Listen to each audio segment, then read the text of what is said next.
Сәлем достар, бүгін сіздермен магазиндегідей булочканың үй жағдайында рецептісімен бөлісетін боламын. Алдымен ыдысымызға жылы сүтімізді құямыз.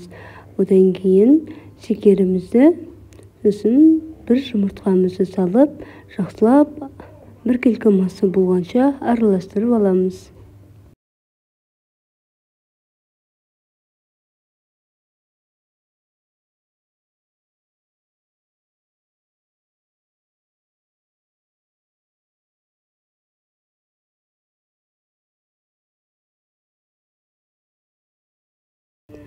Одан кейін үстіне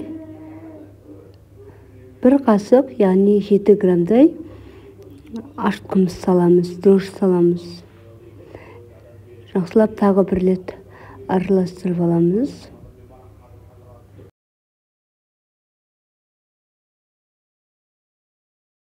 Дрожжымызды жақсылап араластырып алғаннан кейін үстіне сұйық майымызды құямыз да тағы бір рет араластырамыз.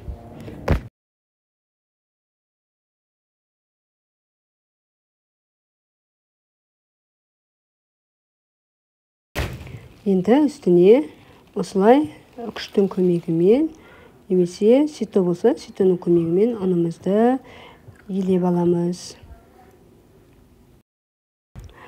Біздің дайындап жатырған рогаликиіміз әдемі, пышный, жұмсақ болу үшін ұнымызды міндетті түрде сеткіден немесе ситомыздан өткізіп алғанымыз жөн.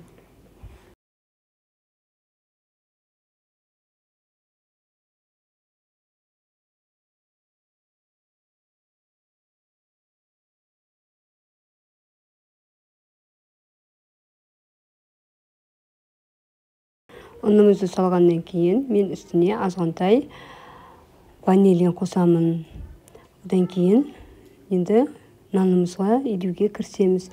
Бізде қолымызға жабысқақ тесто шығады.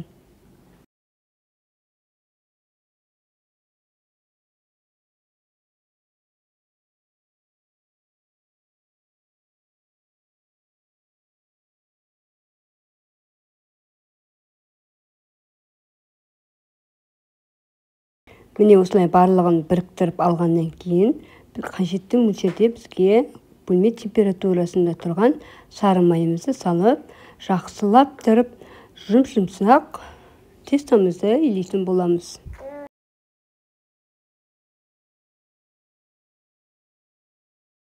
Міне бізде осындай әдемі тесто шығады, қолымызға сәл жабысады.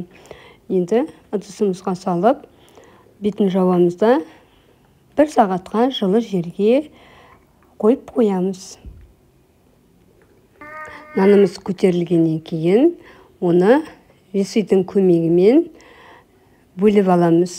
Бізге 60 және 65 грамм көлемінде нандар қажет болады.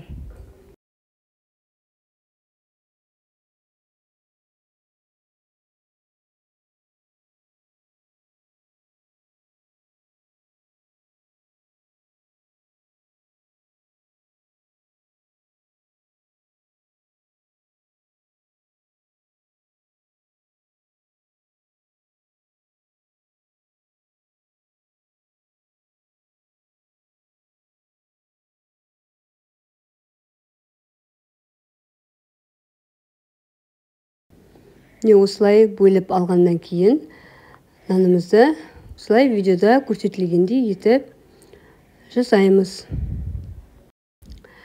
Начинкасын өздеріңіз қалағандай әртүрлі қылып жасай берсеңіздер болады. Мен вареный сгущенканы салдым. Сіздер творогтан әртүрлі начинканы пайдалана берсеңіздер болады. Өте тәтті, жұмсақ бізде рогалики шығады.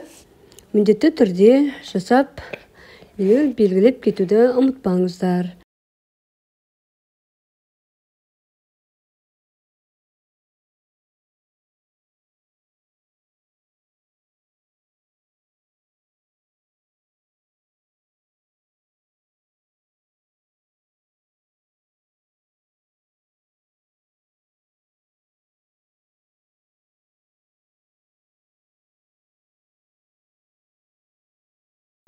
алдын ала қызып тұрған 180 градус пеште 25-30 минутта пісіріп аламыз.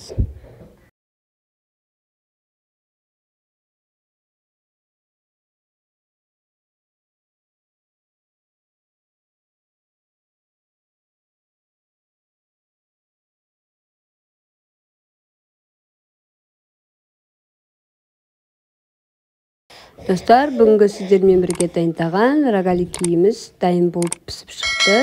Сіздермен болған мен Айдана. Келесі кездескенше сау болыңыздар. Астарыңыз дәмді болсын.